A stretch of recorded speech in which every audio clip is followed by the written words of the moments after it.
stories are a way for us to escape, to cast ourselves off to fantastical places, imaginary worlds we can immerse ourselves in. But how do you do that? What makes these places so vivid and magical, and how do you capture it? Is it with detail, creativity, metaphors, or something more?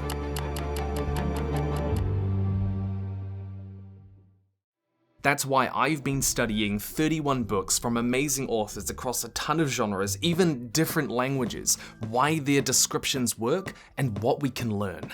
Come explore with me. Let's go.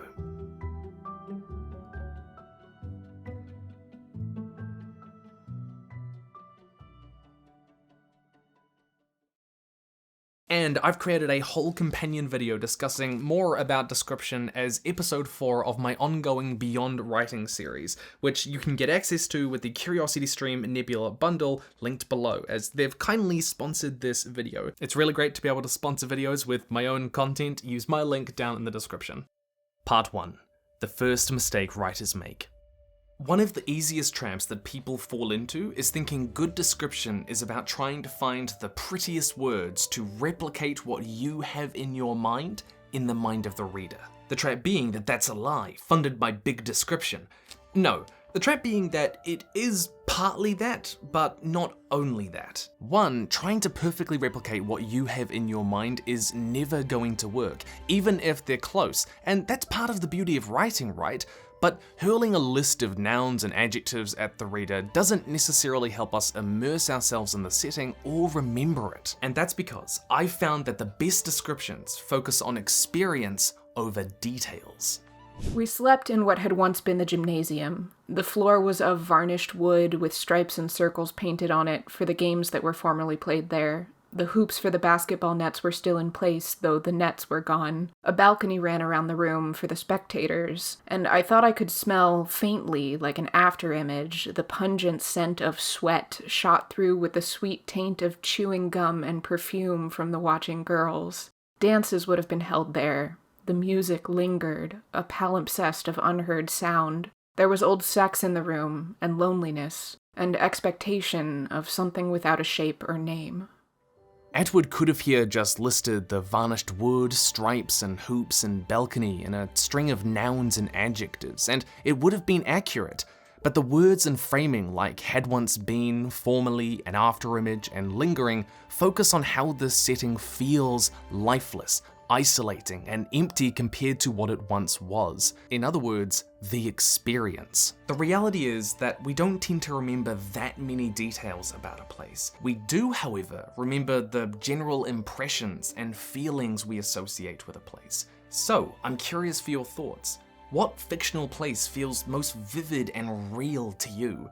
Let me know down below. One really common piece of writing advice that rises out of this is to use the 5 senses. And it is true in part that we often rely too much on sight. Part of the reason Atwood's description here is so vivid is that it brings in elements of sound and smell. But I actually think that the more important element here is that Atwood very deliberately includes details of sight, smell, and sound that all feed into creating this isolating, lifeless world, because that is the feeling we remember. It's a kind of subtext that a lot of people miss in reality. Now, sometimes this can be the experience of a specific character, especially in third limited or first person, like Atwood has here. We see how Offred longs for a time in the past.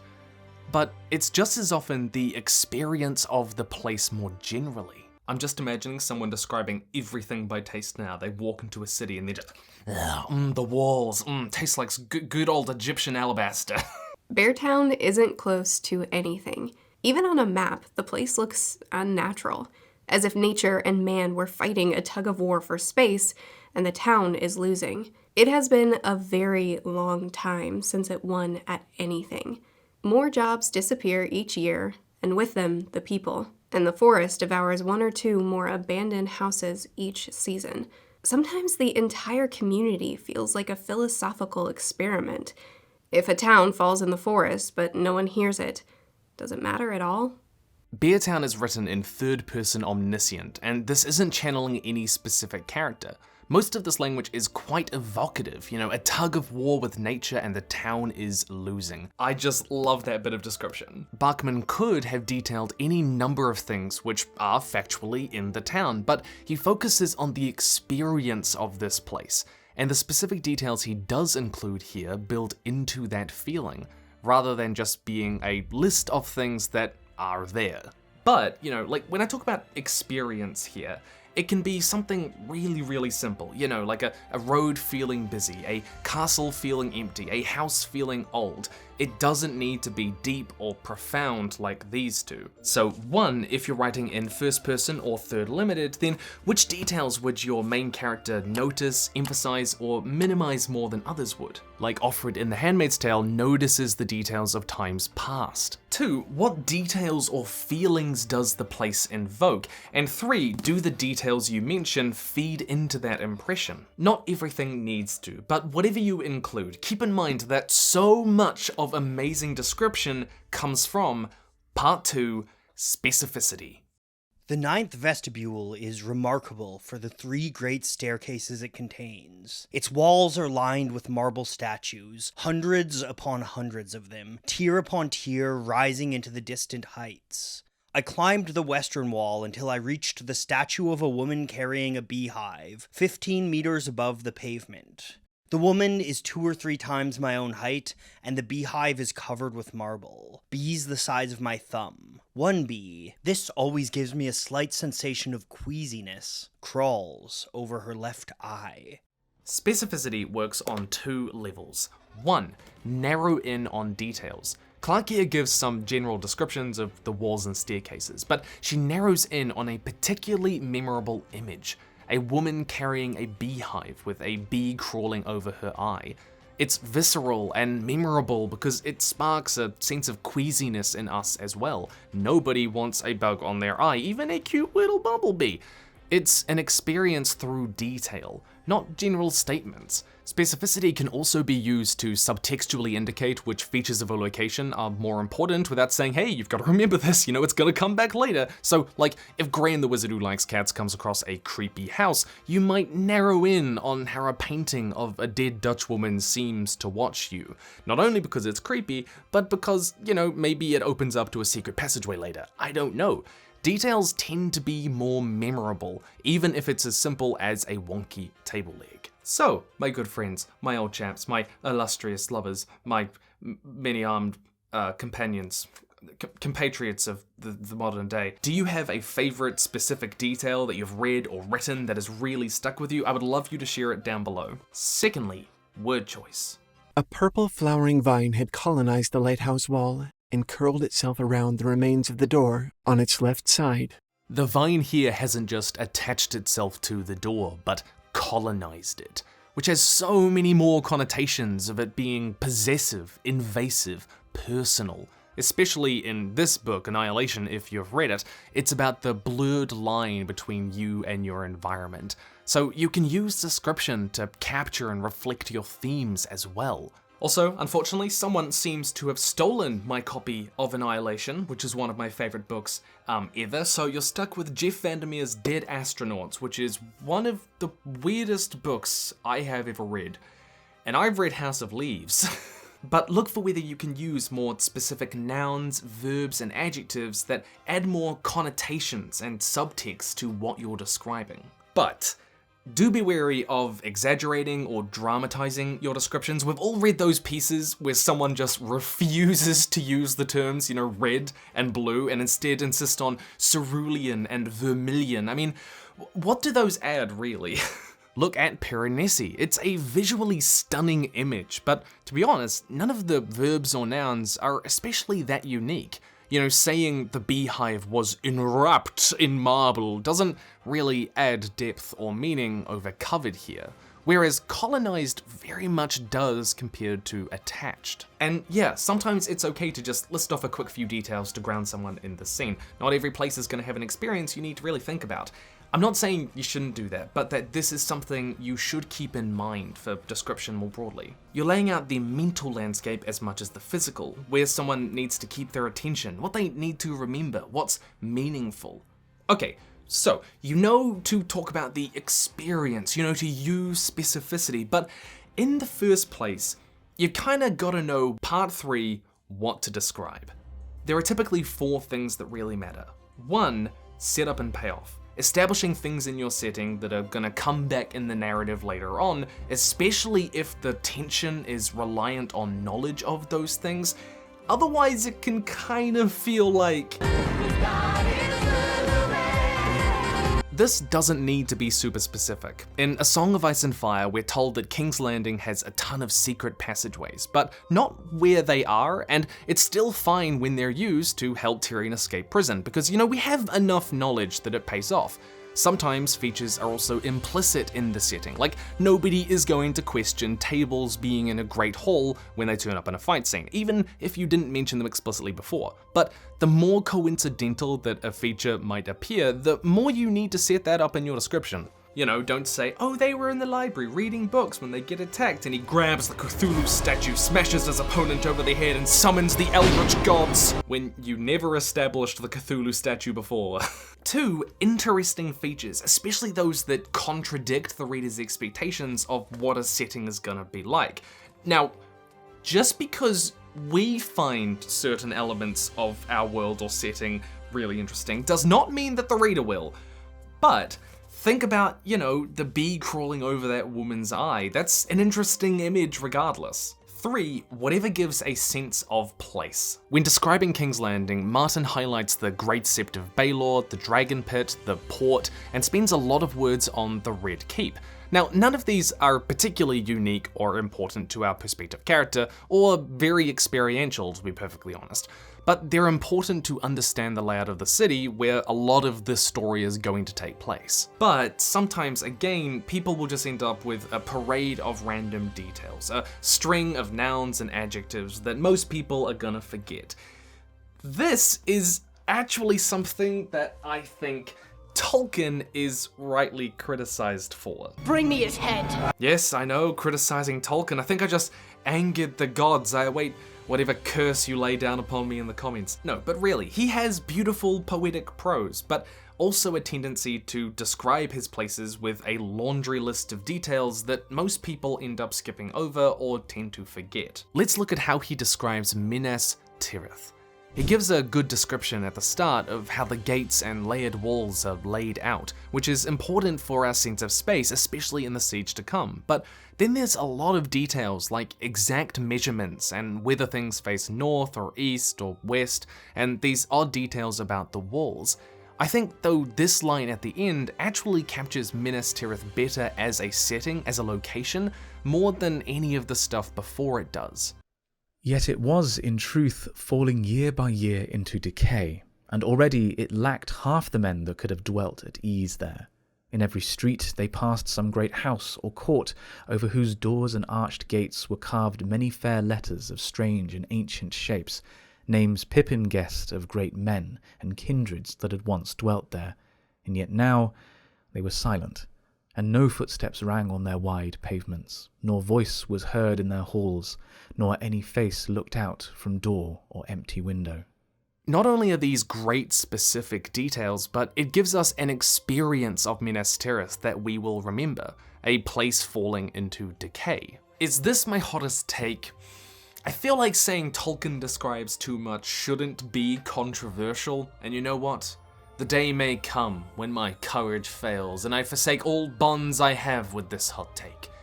But it is not this day. This day, I await the comments. Now, I know I've spent a lot of this video railing against long lists of details, because they're unmemorable, uninteresting, and they often kill the pacing. All of that is true, but that doesn't mean that a list of details can't be useful. Look at that description we had before in The Handmaid's Tale or Beartown. Both have a string of details, but again, they fit into that overall experience or inform the sense of space really well. A list of details can also be their own kind of specificity, rather than picking a specific single detail to highlight.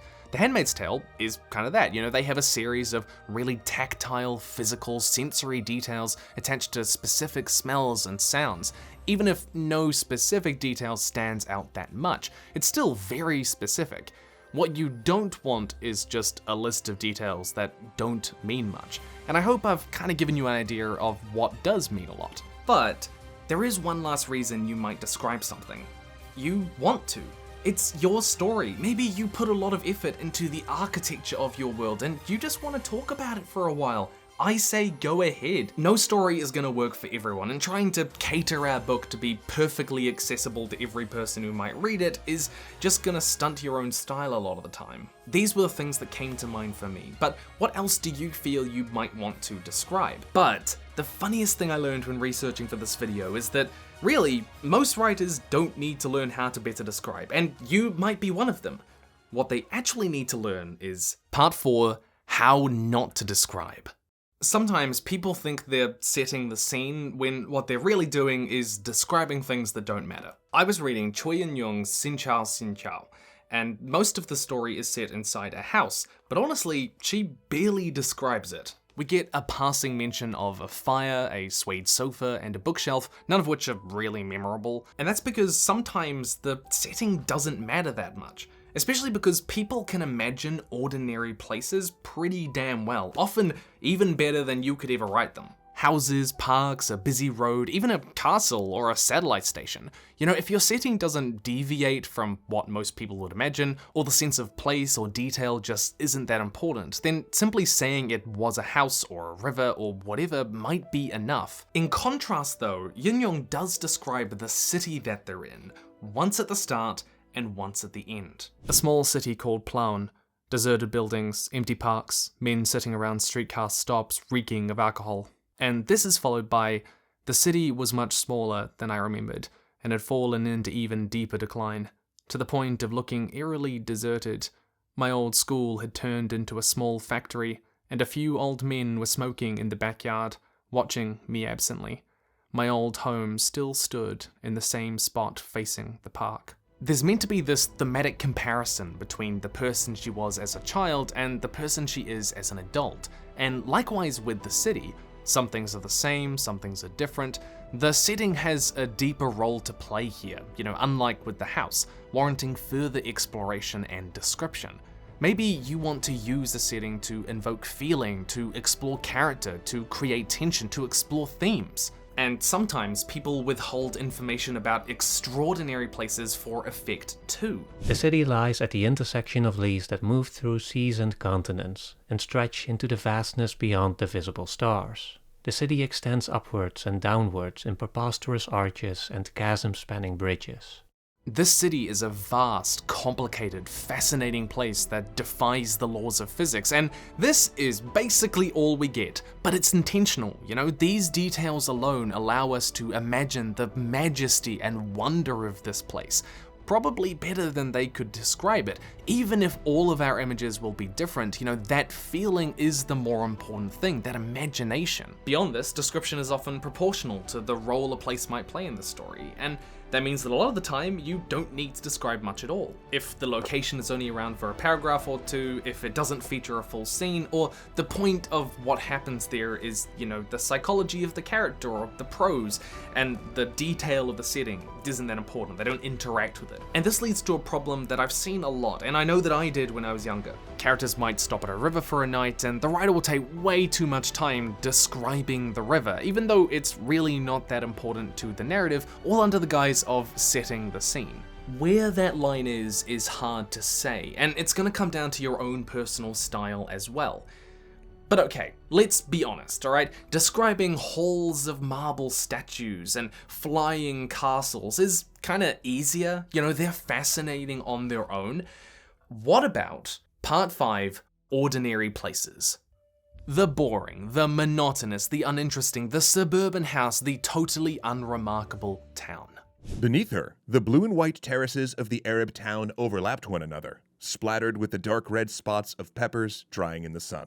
Camus describes an ordinary town here, but this uniquely specific detail of peppers drying in the sun makes it pop and contrasts the colors of red and green, juxtaposing them with the blue and white of the terraces. I firmly believe that specificity can make just about anything interesting, because you're always looking into the lives of people, the inner workings of the world and nature around you. That's fascinating, even if the color of the door or the shape of the roof isn't. Let's look at how Tove Ditlevsen describes cleaning some dishes in depression.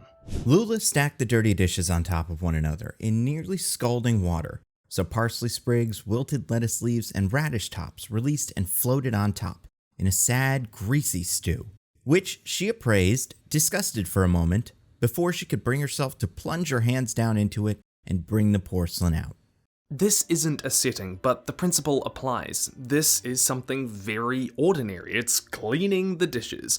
There's not even a unique character perspective here either. And Ditlevsen could have just written, she cleaned the dishes in hot soapy water, then left them to dry on the rack beside the sink. But he didn't. Instead, Ditlevsen focuses on specific details that evoke a specific feeling: disgust. Nobody likes sticking their hands in grimy water with bits of food in it, ugh. And describing it as a greasy stew, word choice, makes you gag. There's a whole other experiential dimension here. I can't handle disgusting food stuff like this, but the point is, the lives of people are interesting. Hilma Wolitz's Today a Woman Went Mad in the Supermarket is just a great look at how to make the mundane fascinating. Like, literally one of the lines on the back says, Wolitzer insists in one gorgeous sentence after another, there's no such thing as a usual hour, let alone a usual day. I mean, the mundane can still be empty, it can be pointless, it can be infuriating, it can be fruitful, it can be lost, it can be calming, it can be chaotic, it can be whatever, it can be an experience. There's this old writer's tale that readers often skip large paragraphs of description to get to the dialogue, and there is some truth to that, and that's because, part 6, description can hurt the pacing. I think when we're learning to write, we tend to fall into this structure, where we describe where the story is taking place, we're setting the scene, and then we have dialogue or conflict, and then there's some introspection, our characters thinking at the end. It's a natural structure to fall into. It's kind of how we teach writing in English, But one downside is that often describing here kind of stalls the pacing of the story. We stop, we describe, we move on. Vine describo movio. Philip Pullman gets around this by interjecting a lot of character action in his description. Like, there's several pages of Will exploring the city in The Subtle Knife, but it's littered with him engaging with those surroundings, rather than describing them in the abstract. This really intersects with the old rule show don't tell, and I've done a whole video on that, including where I talk about the times, where you want to tell, not show. Go watch that. I do quite like that video. And if you didn't know, I've actually compiled all of my writing and world building videos into an easy to read, easy to reference book on writing and world building. Well, 2 books, volume 1 and volume 2. And they cover entirely different stuff because the videos came out at different times. There are links to get them down below, and if you only want to buy one, then I suggest getting volume 2. It is better. In that video, we talked about using character emotions in more complex ways narratively, blurring the lines between these beats of a story. And we want to do the same with description. Letting characters interact is one way to give it momentum and blur the line between description and conflict. But I want to go deeper than that. The sheets were still folded from how Hoshiko got out of bed that morning. For a moment, Mimi thought the pillows still bore the imprint of her small head. After all, it lay unmoved all this time, on a diagonal, the way Hoshiko used to sleep. Legs folded either side so she could hug it, and it could hug her back. She stopped sucking her thumb when she was 6, though it took threatening braces. And yeah, that was from my novel, 3 Kinds of Silence. It's currently out with beta readers, and I want to take it to publishers, and we'll see where it goes.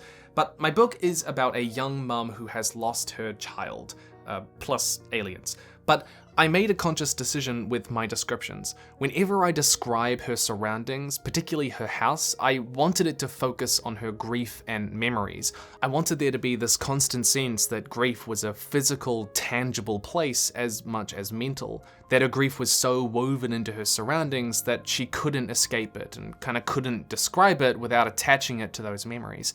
You know, when she looks around, she sees the past.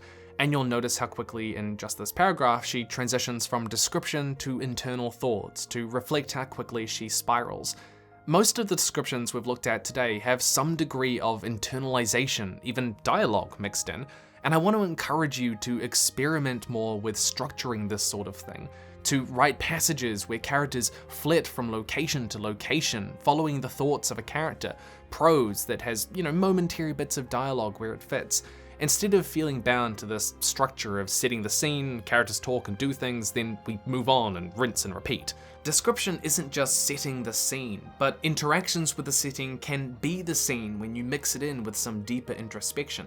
Hopefully people don't skip over my descriptions because I wanted to really blend it in with the character beats and narrative. Jeff Vandermeer's Annihilation, and again you're stuck with dead astronauts, is probably my favorite example of this blending between description and introspection and character beats and conflict and narrative and stuff, because the whole book is about the blurred lines between ourselves and our environment.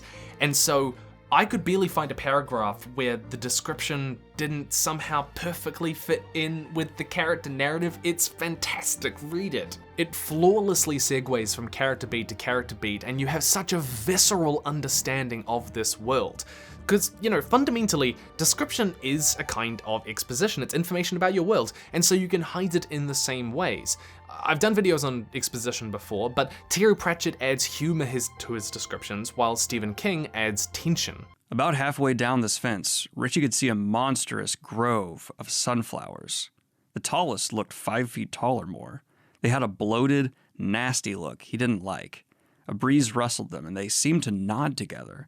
The boys are here. Isn't that nice? More boys. Our boys. Richie shivered. They looked up and down Neibolt Street.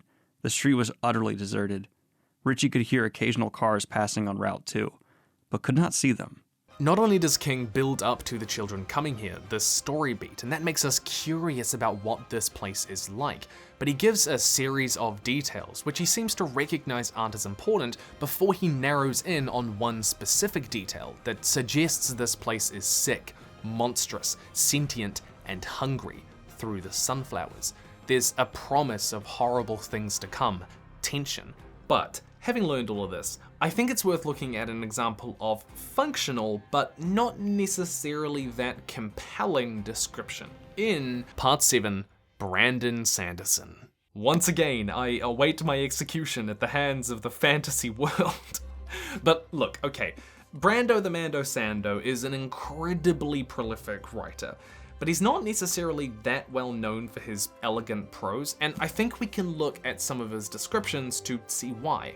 As he walked, he couldn't help noticing the banner flying above the camp. It bore the same symbol emblazoned on the soldiers' uniform coats, a yellow glyph pair in the shape of a tower and a hammer on a field of deep green. That was the banner of High Prince Sadius, ultimate ruler of Kaladin's own home district. The soldiers took Kaladin all the way around to the northeast quarter of the camp, a hike that took some time. Though the soul-cast stone barracks each looked exactly the same, the rim of the camp was broken distinctively like ragged mountains. Old habits had him memorize the route. Here, the towering circular wall had been worn away by countless high storms, giving a clear view eastward. The northern edge of the field contained a subcamp filled with several dozen barracks, and at their center, a lumber yard filled with carpenters. All of this description is stated very matter-of-factly. Like, it's clear what Sanderson means at all times. It's very practical writing, but he doesn't narrow in on any specific details in a way that evoke a feeling or experience about this place.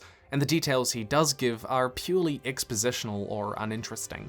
When he notes things on his character's mind, it's more of a fact than it is his perspective, and I wouldn't say there's any particularly strong word choice here. It gives us a sense of space, but not much else. It's functional, but it's much less interesting than some of the other examples we've looked at today.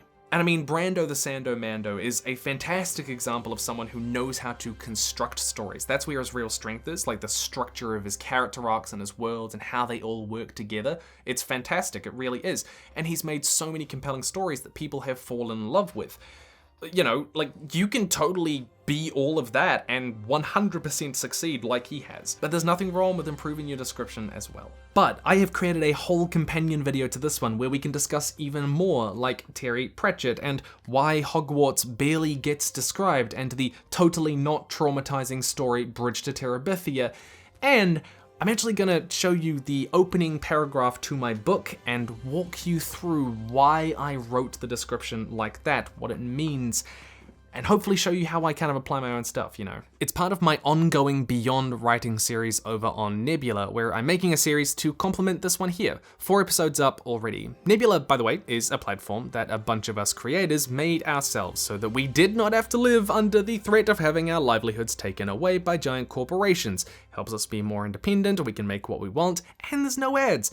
Curiosity Stream, though, they have been super supportive in doing this. They have helped Nebula grow so much, and we've created a bundle where you get access to both of these amazing educational platforms. You know, they've got documentaries from David Attenborough and so much more. So, if you want to support educational content like this, then you can do so for basically nothing, because it's 26% off right now at just $14.79 for all of this together, down at the link below. But let's bring this all together in a list of details and adjectives and nouns. 1. The experience of a place is often more important than the details of it. This can be the experience of a character or a place more generally. Which details might a character minimize, emphasize, or notice more? 2. Specific details are more vivid and interesting than general statements. Figure out which details capture the experience. Be specific with your choice of nouns, verbs, and adjectives, but don't exaggerate for effect. 3. It's useful to describe things relevant to setup and payoff, aspects that help give sense of place, and interesting features. Of course, describe whatever you want to. 4. Sometimes people need to learn when not to describe. When the setting isn't relevant, when the reader can imagine ordinary places, or where you want to invite the reader to imagine. 5. Even ordinary places can be made interesting with specific tactile details that evoke feelings. 6. Consider how to blur the lines between description, conflict, and internalization to keep up the pace and make your prose more interesting. Experiment with the different types of scenes that you might use in your story. Consider adding tension or humor. Your Supreme Leader Momo says, stay nerdy, and she will see you in the future.